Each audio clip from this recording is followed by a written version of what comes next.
एका बाईचं ना ऑपरेशन चालू होणार असतं आणि ना तिला भुलीचा डोस द्यायचा असतो म्हणून डॉक्टर तिला विचारतात, बाई तुमचं वय काय? तर बाई म्हणतात, माझं वय 20 वर्ष. त्याच्यावर डॉक्टर म्हणतात, बाई खरं खरं सांगा ना, काय आहे ना वयाप्रमाणे आम्हाला भुलीचा डोस द्यावा लागतं. तर बाई म्हणतात, 28 वर्ष. बघा बाई खरं सांगा, नाही तर कधी कधी डोसचा उलटा परिणाम पण होऊ शकतो. मग तसं मग 38 वर्ष. बाई बघा कधी कधी जीव जाण्याची पण शक्यता असते, खरं खरं सांगा. मग ती बाई वरडून सांगते, अरे बाबा माझं खरं वय 49 वर्ष. आता या हॉस्पिटलमध्ये माझा जीव गेला तरी 72, पण यापेक्षा जास्त वय नाही सांगणार मी ने. असं आहे बायकांचं, खरं वय कधीच सांगत नाही. एकदा एक आगरी पोरगा युकेला गेला इंग्लिश शिकायला. एका वर्षानं तो भारतात परत आला आणि एका महिन्यानं त्याला एक फोन आला. हॅलो, काय रे बाल, कुठेस तू? तुझा काही फोन नाही पत्ता नाही. त्याच्यावर तो आगरी पोरगा बोलतो, कोण बोलतोय रे? त्याच्यावर तो समोरचा माणूस बोलतो, अरे बाला देव का तर तुला पोकल बांबूचे फटके, मी तुझा इंग्लिशचा ट्रेनर अँडरसन बोलतो. निबंध लिवा, मीने नवरा का झायलो किंवा मीने बायको का झायले. इस गुण. त्याच्या नवऱ्याचं उत्तर, अंगात मस्ती, दुसरं काय? इस पैकी इस गुण. आणि त्याच्या बायकोचं उत्तर, तीच उतरवण्यासाठी इस पैकी 40 गुण. मास्तर बंड्याला विचारतात, कर्मण्यवादी कारस्ते मा फलेषु कदाचन याचा अर्थ सांग.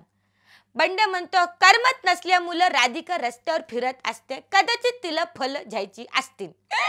मास्तर कोमात. मास्तर बंड्याला विचारतात, बहुनिमे व्यतीतानी जन्मानी तव 4 जून याचा अर्थ सांग. त्याच्यावर बंड्या म्हणतो, माझे अनेक जन्म झालेत पण तुझा जन्म 4 जूनला झाला. गुरुजी बंड्याला विचारतात, बंड्या मना सांग, त्वया चापी मम चापी याचा अर्थ क. त्याच्यावर बंड्या म्हणतो, हे पार्थ तू चापी मग मी चापी तो. लोक बोलतात एकदा दारू प्यायली की सारखी दारू प्यायची सवय लागते. एकदम चूक. आम्ही लहानपणापासून अभ्यास करतोय, आम्हाला लागली आहे सवय. एकदा एक साधू भिक्षा मागायला एका बिल्डिंग मध्ये गेला. एका बाईनं अर्धाच असा दरवाजा उघडला ना भिक्षा द्यायला हात पुरं केला. साधू बोलला, बाई तू मला पूर्णपणे दरवाजा उघडून बाहेर यावं लागेल तरच मी भिक्षा घेईन.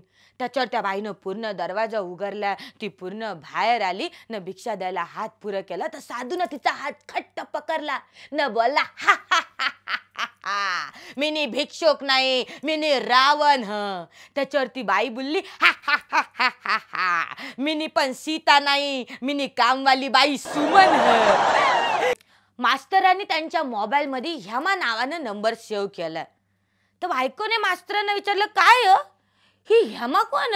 हा, तिचा फोन आला की लगेच तुम्ही उठता, एकदम तयारी वेळ करता, तारकन निघून जाता, येल बघत नाही, काल बघत नाही, सण बघत नाही, वार बघत नाही. मला खरं खरं सांगा ही हेमा कोण, नाही तर मी जीव देईन. त्याच्यावर मास्तर म्हणतात, अगं हालू बोल ये रे, ही हेमा म्हणजे कोण बाई नाही, ही हेमा म्हणजे हेअर मास्तर हाय. बायको लागेल बेशुद्ध. रामभाऊंच्या बायकोचा 35वा वाढदिवस होता. पण काय झालं, नेमके रामभाऊ बाहेरगावी गेले होते म्हणून त्यांनी आपल्या बायकोसाठी 25 फुलांचा गुच्छ बुक केला आणि आपल्या घरी पाठवून दिला. आणि त्याच्यावर एक गुलाबी पत्र पण लिहून पाठवलं, बायको तू जेवढ्या वयाची दिसतेस ना तेवढ्या फुलांचा मी तुला गुच्छ पाठवलाय. पण तुम्हाला गंमत सांगू का, फुलवाल्याकडे त्या दिवशी नेमकी एकावर एक फ्रीची स्कीम चालू होती. रामभाऊंना आजपर्यंत कळलं नाही त्यांचा दिवस नेमका कशामुळे झालाय. तुम्हाला कळलं ना? मस्त पैकी लग्नाची वरात चालू होती, सगळे मस्त नाचत होते. सासूबाईंना प्रश्न पडला. सासूबाई जावई बापूंना विचारतात, काय हो जावई बापू, सगळे असे येऱ्यासारखे आनंदात असे का नाचतात? त्याच्यावर जावई बापू म्हणाले, काय नाही सासूबाई, त्यांना आम्ही सांगितलंय की हुंड्याच्या पैशातनं सगळ्यांची उधारी दिली. आपल्या दादूसला पोलिसांनी अटक केली न त्याच्यावर कोर्टात खटला सुरू झाला. वकिलानं दादूसला विचारलं, काय रे पोलिसांच्या खिशात तू जलती कारी का टाकलीस? त्याच्यावर दादूस बोलला, मला तोच बोलला होता, तुला जर जामीन पाहिजे असेल तर मग खिसा गरम करायला लाग. बांड्याचा बाप बांड्याला बोलतो, किती बी झालं ना तरी बापच हुशार असतो पोरापेक्षा. त्याच्यावर बंड्या बोलतो, असं आहे का, चालेल मग मला सांगा फोनचा शोध कोणी लावला? त्याच्यावर बंड्याचा बाप बोलतो, ग्राम बेलने. त्याच्यावर पोरगा म्हणतो, मग त्याच्या बापानं का नाही लावलं?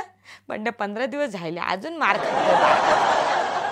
तुमच्या मोबाईलच्या स्क्रीनवर ना तुम्ही नेहमी बायकोचाच फोटो ठेवा आणि कुठला पण प्रॉब्लेम आला ना तर त्या बायकोच्या फोटोकडे बघा ना, मनातल्या मनात बोला, जर मी हिला हँडल करू शकतं तर मग जगातला मी कुठला पण प्रॉब्लेम हँडल करू शकतं. असे मी नाही बोलत, अनुभवी लोक. एकदा आपला दादूस मस्तपैकी आपल्या बायकोला घेऊन लग्नाला चाललेला असतो त्याच्या गाडीतनं. अचानक त्याची गाडी पंक्चर होते. तो दादूस गाडीतनं खाली उतरतो आणि टायरच्या कामाला लागतो. तितक्यात मागणं त्यांची बायको पण बाहेर येताना बोलते, अहो काय करताय तुम्ही, टायरच्या इकडे दगड लावा. बरं तुमच्याकडे जॅक आहे ना?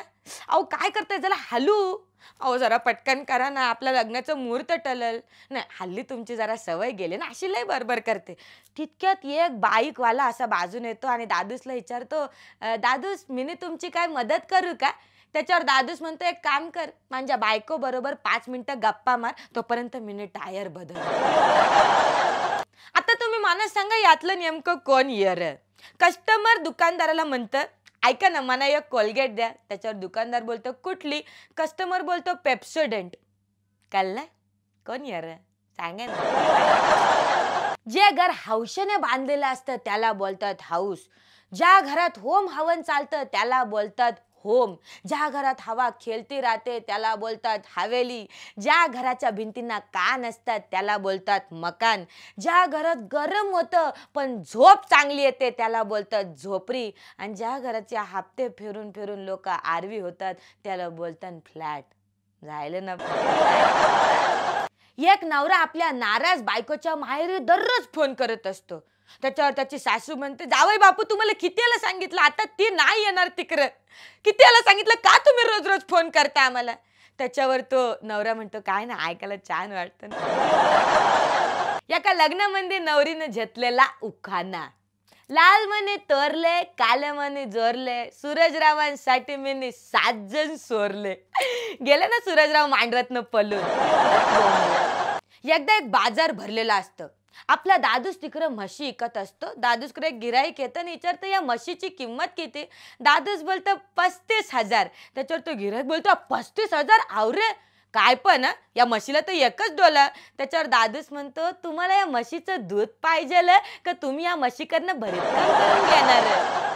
तसं बघायला गेलं तर पुरुषांना अनेक प्रश्न परत असतात, पण यावेळी त्याने प्रश्न विचारलाय थेट सरकारला. जसं जिल्हाधिकाऱ्यांना मदत करण्यासाठी उपजिल्हाधिकारी आणि सहाय्यक जिल्हाधिकारी असतात, तसंच मुख्य पत्नीला मदत करण्यासाठी उपपत्नी आणि सहाय्यक पत्नी अशा असायला हवेत. याच्यावर तुमचं काय मत आहे? मी त्यांना चपलं. काय मग आगरी कोली झणझणीत मिसल कशी वाटली तुम्हाला? अशीच झणझणीत मिसल घेऊन येतो आम्ही पुढच्या भागात. पण बघत राहा कॉमेडी मिसल तर्री मारून.